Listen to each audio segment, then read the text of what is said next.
Buenas tardes, un gusto estar con ustedes, muchas gracias por la invitación. Soy Miriam Altazoro, investigadora por México en Ecosur Mérida, y esta tarde les voy a platicar el tema apicultura y conservación de polinizadores en sistemas tropicales. Pues como el título lo indica, empecemos por platicar de apicultura, que es la crianza y manejo de la especie Apis mellifera, esta abeja introducida por los españoles en el siglo XVIII en nuestro país y que representa una actividad muy importante, el sector apícola y su numeralia. Vamos a ver un poco al respecto para ir entrando en el tema. En el país se tienen el registro de más de 43,000 apicultores que tienen más de 2 millones de colmenas. Estos son datos para el 2020. Sí sabemos que en el 2024 se produjeron 57,430 toneladas de miel en México. Para desilusión y preocupación, un mexicano consume tan solo 232 gramos de miel y se estima que en los últimos años en promedio se exportan alrededor de 30,000 toneladas de miel. ¿A dónde las exportamos? Principalmente a Alemania y a Reino Unido. Esto hace que el país ocupe el quinto lugar como exportador de miel y el noveno como productor. ¿Dónde se produce esta miel? Principalmente en la península de Yucatán, Campeche, Quintana Roo y Yucatán, también en Chiapas y Jalisco, aunque también hay otros estados relevantes como Veracruz y Oaxaca. ¿Sabías que para producir 1 kilo de miel las abejas tienen que visitar en promedio 4 millones de flores? Es bastante, ¿verdad? ¿Tenían idea? ¿Imaginaban eso? Tal vez eso cambie ahora cuando saboremos miel, nuestra percepción y nuestro reconocimiento sobre la importancia del trabajo que hay detrás de esta cucharadita de miel.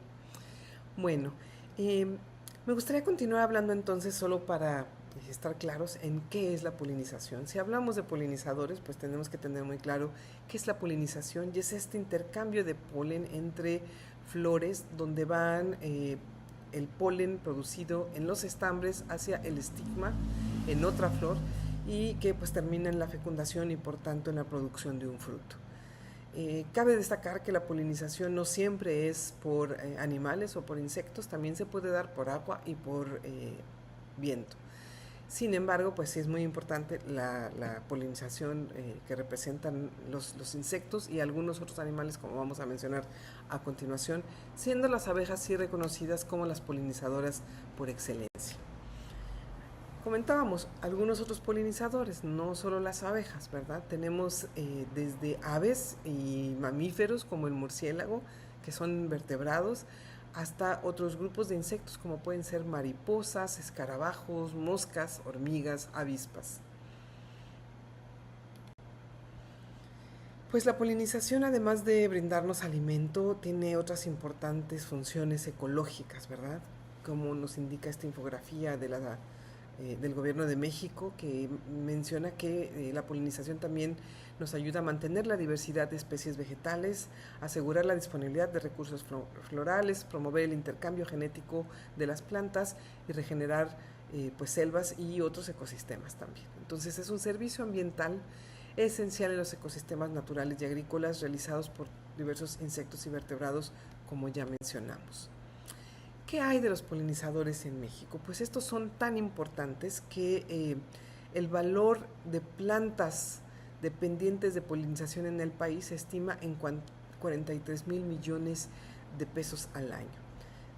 Por otra parte, sabemos que 145 especies de plantas utilizadas para la producción de frutas y semillas son dependientes de polinizadores. Ejemplos de cultivos importantes que dependen de la polinización son el chile, el jitomate, la calabaza, los pepinos y los cítricos. Sabemos que se albergan más de 20,000 especies de plantas con flor, más de la mitad de estas endémicas que requieren de la polinización mediadas por polinizadores nativos y poblaciones manejadas y ferales de abejas europeas. Esto es para pues darnos una idea también de la relevancia de la polinización a nivel ecológico y económico. Entonces, las especies de plantas nativas como el aguacate, pimiento y jitomate son cultivos que generan los mayores ingresos a nivel agrícola a nivel nacional, y el valor económico de los servicios de polinización para el cultivo del aguacate puede ser de hasta un 65% del valor neto del mismo. También se sabe que la producción y los ingresos económicos de especies de plantas nativas como el cacao y las calabazas y de especies de plantas introducidas como café, sandía, zarzamora y mango, que tienen alta dependencia del servicio de polinización, están amenazadas en su totalidad por el declive y desaparición de los polinizadores. Finalmente, los últimos datos, queríamos hablar algo de números para tener dimensiones adecuadas de la importancia de estos organismos y de su labor. Es que a nivel nacional el valor del servicio ambiental de polinización es de 79.441 millones de pesos, lo cual representa el 19.2% del valor económico de la producción agrícola nacional. Estos son datos que han publicado el equipo de Abejas Ecosur y que ustedes pueden consultar en su página de Facebook y en su página de internet. También material del equipo Abejas Ecosur, pues el aporte de los polinizadores a la producción de alimentos en México a partir del programa de producción para el bienestar, que nos presenta pues algunos datos muy detallados ya por estado y por tipo de cultivo de producto agrícola, ¿verdad? Esto es solo para invitarlos a que revisen estos materiales, nos llevaría mucho tiempo revisarlo a detalle. Bueno, entonces nosotros hablábamos de apicultura, por una parte, conservación de polinizadores, y entonces vamos a dar paso a esta otra fase, ¿verdad? Ya hablamos de los tipos de polinizadores que hay y vamos a empezar a hablar un poco entonces de conservación de estos polinizadores. Para mí lo más importante es la mirada que se tiene, que necesitamos que sea más holística y de esta interconexión que existe entre los diferentes sistemas y seres vivos en un ecosistema. Por eso escogí esta hermosa ilustración, ¿verdad? Donde se nos plantea aquí, pues desde el humano, los cultivos, otros seres vivos que están representados pues precisamente en uno de los polinizadores por excelencia, que es una abeja. Entonces, para mí, hablar de conservación de polinizadores implica ampliar la mirada y hacer estas reconexiones que muchas veces se han perdido entre cómo la afectación a algún elemento pues tiene consecuencias en otros, ¿verdad? Uno de los elementos claves para hablar de conservación, se dice mucho, ¿verdad?, en los movimientos conservacionistas, que no se puede amar y cuidar, proteger, conservar lo que no se conoce. Entonces yo creo que es crucial empezar por eso, por conocer qué tenemos. Entonces, pues a mí me gustaría empezar por presentarles, para los que no conozcan, a esta gran diversidad de abejas que hay de todos sabores y colores, ¿no? Normalmente, tristemente, cuando pensamos en abeja, pues la mayor parte de la población piensa en la especie introducida, en Apis mellifera.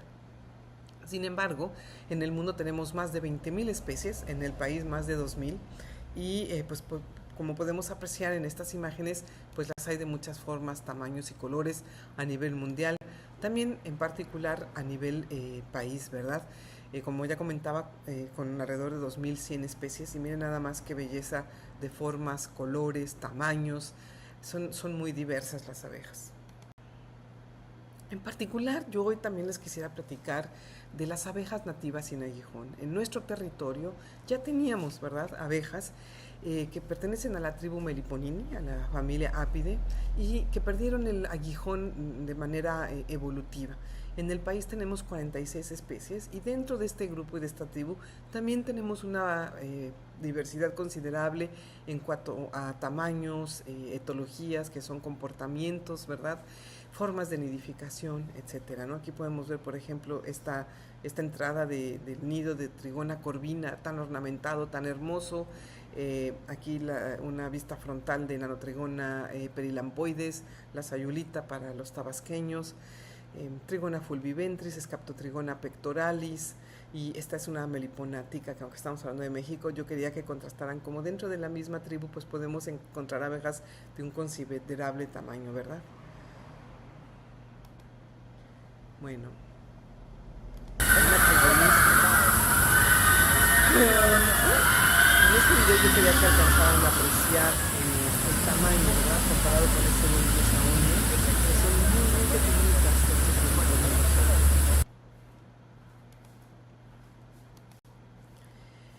¿Dónde están distribuidas estas abejas nativas sin aguijón a nivel mundial? Pues justo en los sistemas tropicales, en esta franja del trópico, ¿verdad? Aquí podemos ver y pues afortunadamente buena parte de nuestro país cuenta con su presencia.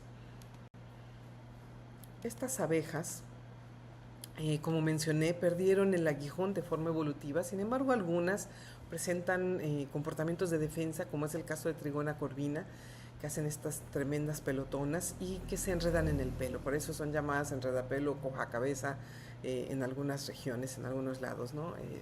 Es una abeja muy bonita, muy importante también por cuestión de polinización y que lamentablemente muchas veces son quemadas, destruidas o envenenadas, puesto que no se obtiene miel de ellas, ¿verdad? Y pues porque llegan a dificultar las labores agrícolas, lo cual se comprende, pero también si sabemos que son polinizadores, pues tenemos que sortear, ¿verdad?, esos comportamientos de las abejas para poder pues realizar las labores sin que implique la destrucción de estos nidos o de estas colmenas.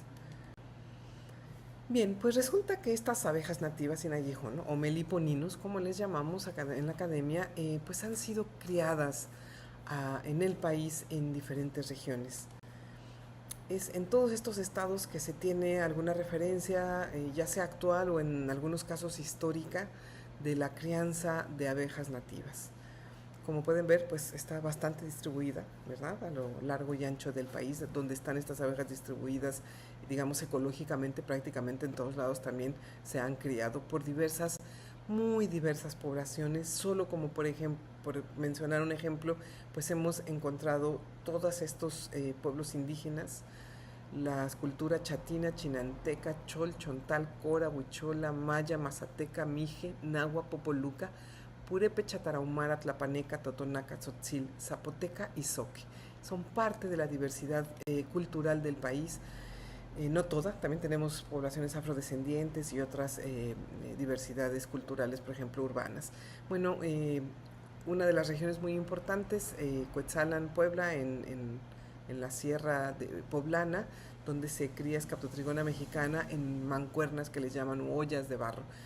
Agradezco a Aide Morales el compartirnos su hermosa fotografía. Bueno, pues resulta que en la cultura maya se tienen referentes históricos de esta crianza que fueron documentados en el Códice Trocortesiano. Por tanto, sabemos que esta crianza de abejas tiene en nuestro país más de 2000 años, ¿verdad? E incluso se contaba en la cultura maya, se cuenta con esta deidad, Amusencab, el dios descendiente, el dios de estos meliponinos, de estas abejas. Y pues el códice cortesiano, trocortesiano, tiene una detallada descripción desde las abejas hasta los cuidados y las actividades en torno a ellas. Bueno, pues entonces esta crianza de abejas en los últimos años ha tomado cierta relevancia en algunas regiones como actividad productiva, por lo que yo junto con otros colegas decidimos decir, bueno, ¿qué es para nosotros la meliponicultura? Porque no necesariamente cualquiera que tenga abejas con diferentes fines puede considerarse que está realizando una crianza de abejas. Entonces, nosotros definimos como meliponicultura a la crianza, cuidado y manejo de abejas nativas sin aguijón con propósitos de conservación biocultural, lo que implica un complejo de conocimientos, prácticas, creencias y sentimientos que nosotros llamamos saberes contemporáneos. Una crianza basada en una relación de respeto que ante todo procure el bienestar de las colmenas con una visión holística, lo cual reconoce las múltiples interacciones de los meliponinos con el medio y por tanto respeta la distribución geográfica de las especies, contribuyendo hacia la conservación de la diversidad biológica de tan importantes polinizadores. En este sentido, la meliponicultura puede o no tener fines productivos, ya que también puede tener otros como los estéticos y psicoemocionales, abarcando incluso los terapéuticos.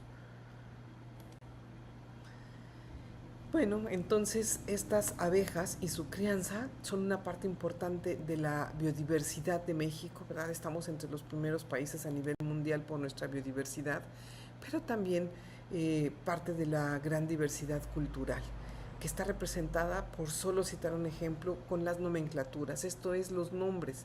Cada región, cada cultura maya, cada uno de esos pueblos indígenas, pues tiene sus nombres en sus lenguas para las abejas, ¿verdad? Aquí tan solo unos ejemplos de los nombres de varios meliponinos para la cultura maya, ¿verdad?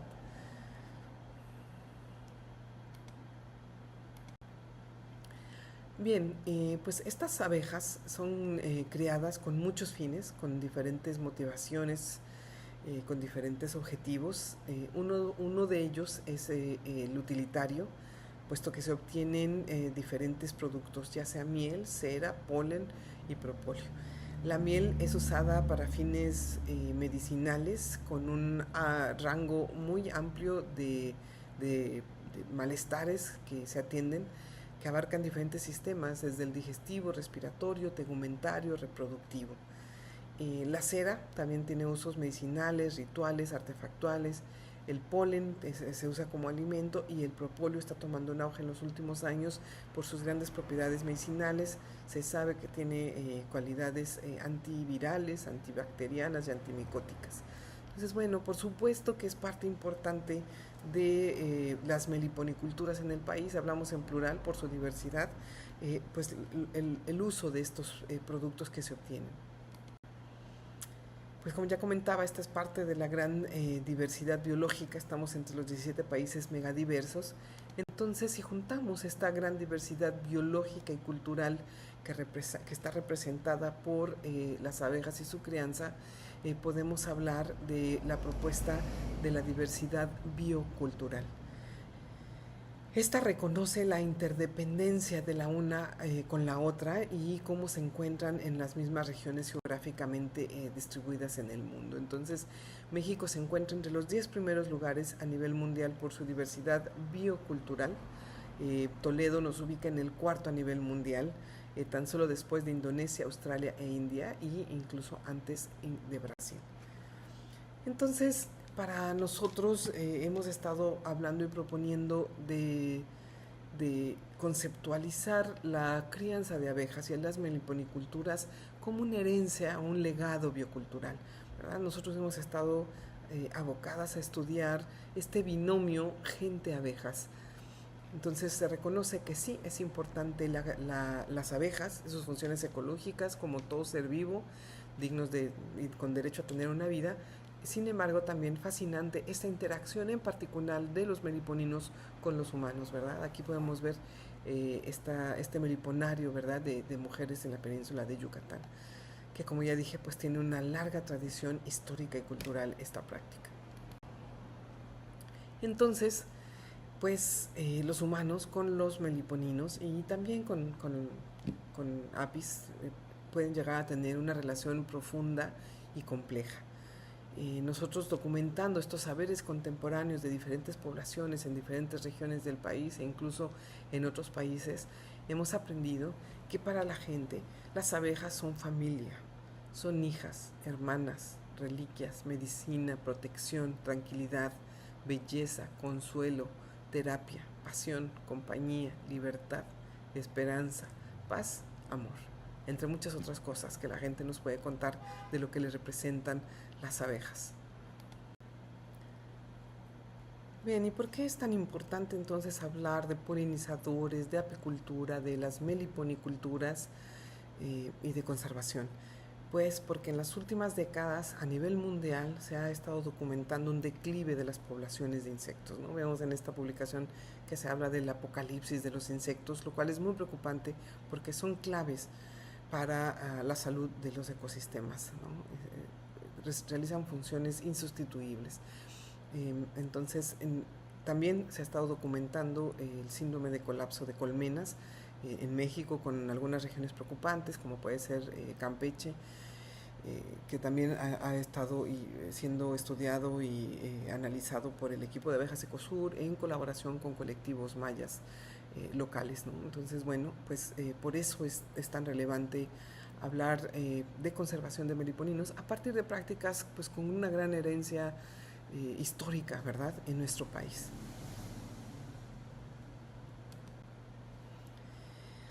¿A qué se le puede atribuir el declive de los insectos, no?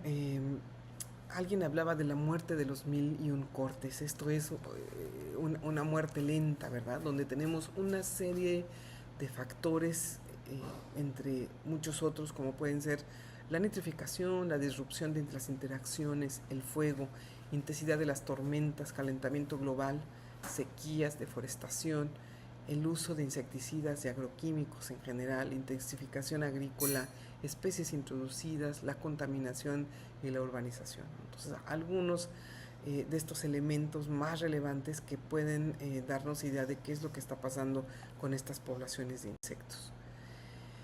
Y bueno, pues esto se da bajo el paradigma de lo que algunos han llamado el antropoceno, ¿verdad? Para reconocer el gran impacto que está teniendo la especie, el Homo sapiens sapiens, en el sistema Tierra, y bajo qué paradigmas estamos haciendo pues este manejo, ¿verdad? Que se hace de los recursos para la producción de alimentos o de bienes. También está la propuesta que cuestiona, bueno, pues no toda la especie como tal, sino ciertos grupos, ¿verdad?, que dominan el sistema económico mundial, por lo que se propone hablar más bien de capitaloceno. Pues como sea, está ahí este paradigma que nos obliga a vivir en este mundo donde pues lo más importante a veces pareciera es pues los fines económicos, ¿verdad? Entonces, ¿cómo podemos hablar de esperanzas para la continuidad de sistemas bioculturales como lo es la crianza de las abejas nativas sin aguijón o incluso de la apicultura?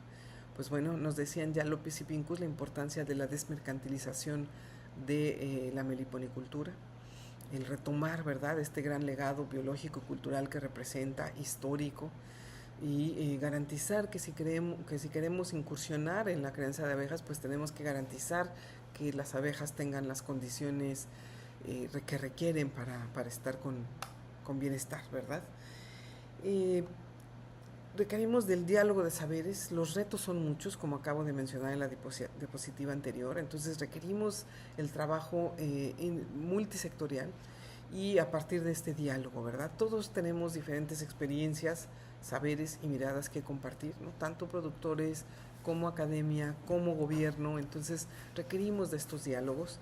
También requerimos de educación y divulgación. Y ya comentaba lo importante de poder conocer para poder apreciar, para poder cuidar y conservar. Se tiene mucha información que no necesariamente siempre permea, ¿no? Entonces es muy importante siempre pues estar haciendo esfuerzos porque se transmita la información a diferentes sectores, la que es producida desde la academia, pero también darle espacio y en la academia aprender pues lo que observa y sabe la gente que está en campo, ¿verdad?, en su vida cotidiana. Pues también se requiere de la organización, ¿verdad?, para hacer frente a estas amenazas tan fuertes como lo es, por ejemplo, en Campeche, la siembra de soya transgénica. Sí implica hablar de conservación de polinizadores, pensar en transiciones agroecológicas y en restauraciones ecológicas. A veces se quieren dar soluciones como puntuales y como si fueran recetas de, bueno, hagamos un jardín de polinizadores para la conservación de los polinizadores. Bueno, si se hace un jardín de polinizadores y se siembran ciertas especies que son benéficas para estos, pero seguimos usando agroquímicos, si usamos agrotóxicos, pues va a ser difícil, ¿verdad?, que podamos conservar los polinizadores. Si vemos también, bueno, esta especie les gusta mucho y sembramos solo de esa especie alrededor de donde queremos tener las abejas, pues tampoco va a ser posible hablar de polinizadores, de conservación como tal. Necesitamos en la propuesta de lo agroecológico, pues esta conservación de la biodiversidad y de cómo emular lo más que se pueda a partir de sistemas productivos, agroforestales, me parece que de eso va el Congreso, ¿verdad?, pues las funciones ecológicas de los sistemas. Entonces, pues sí, son retos mayores. Sin embargo, el ir transicionando hacia ellos, pues nos permite en verdad considerar que podemos contribuir a tener otro planeta y otra calidad de vida, no solo para el humano, sino para otras especies de seres vivos, ¿verdad? Ya mencionaba yo la colaboración multisectorial y pues ya insistía yo en las miradas holísticas, ¿verdad? Nos decía Raquel Cepeda, el paisaje en una gota de miel. O sea, cuando nosotros tenemos una gota de miel, está representado ese paisaje, esas abejas y esos millones de flores que visitaron para obtener el néctar y a partir de producir esa gota de miel. Entonces, si nuestro paisaje tiene contaminantes, si nuestro paisaje no está lo suficientemente diverso, eso también nos pega incluso en cuestiones como, por supuesto, temperaturas con el calentamiento que se ha estado viviendo, ¿no? Entonces, pues son una serie de interacciones que tenemos que ir cuidando y por eso hablar de restauraciones ecológicas. Mientras si queramos seguir dando como atender problemas complejos con acciones como muy eh, puntuales pero limitadas, digamos, ¿no? Es difícil hacer una contribución realmente consistente. Y bueno, comentaba yo la importancia de este diálogo de saberes. Voy a andar brevemente un poco en hablar de esta definición de Martínez y Rosset, que nos dice que el diálogo es una construcción colectiva basada en el diálogo entre gente con diferentes experiencias específicas, históricamente, conocimientos y maneras de conocer. Particularmente cuando se enfrentan con nuevos retos, está basada en el intercambio de diferencias y en la reflexión colectiva, e implica una recontextualización y resignificación de los conocimientos y los significados. Somos diferentes, sabemos cosas diferentes y tenemos que resignificar y recontextualizar dados los retos que tenemos hoy día, pero también pues esos legados, ¿verdad?, que podemos abrazar y contribuir a que se dé su continuidad para las siguientes generaciones. Si queremos que nietos, bisnietos, tataranietos, chosnonietos puedan saber lo que es pues la crianza de abejas nativas sin aguijón, lo que es la apicultura, lo que es pues un agrosistema rico y diverso, para de tal forma ir transicionando de lo que se considera como el antropoceno capitoceno a esta propuesta del simbioceno, que nos dice que plantea que la civilización humana debe entrar en una nueva era caracterizada por interacciones armoniosas entre los seres humanos y otros seres sintientes. Bueno, pues voy a ir cerrando con esta cita que me encontré en este reporte de abejas y agrotóxicos. Es de Vandana Shiva y ella nos dice que en la tradición hindú hay una maravillosa cita en la escritura de esta obra, Serimad, que dice: como una abeja recolectando miel de todo tipo de flores, los sabios buscan en todas partes la verdad y solo ven el bien de todas las religiones. Entonces, siempre las abejas están asociadas a una serie de principios, de valores, como la búsqueda de la verdad, como la solidaridad, la importancia del trabajo por el bien común. Entonces dice, juntos como especies diversas y culturas diversas y a través de la agricultura y la alimentación, en este caso ella habla de la orgánica, libre de veneno, renovemos la biodiversidad de nuestros polinizadores y restablezcamos su santidad. Tenemos el poder creativo de detener la sexta extinción masiva y la catástrofe climática sin necesidad de estas falsas soluciones tecnocráticas. Agradezco mucho las hermosas ilustraciones de Wen Su, incluida estas últimas. Y bueno, eso es todo de mi parte y muchas gracias.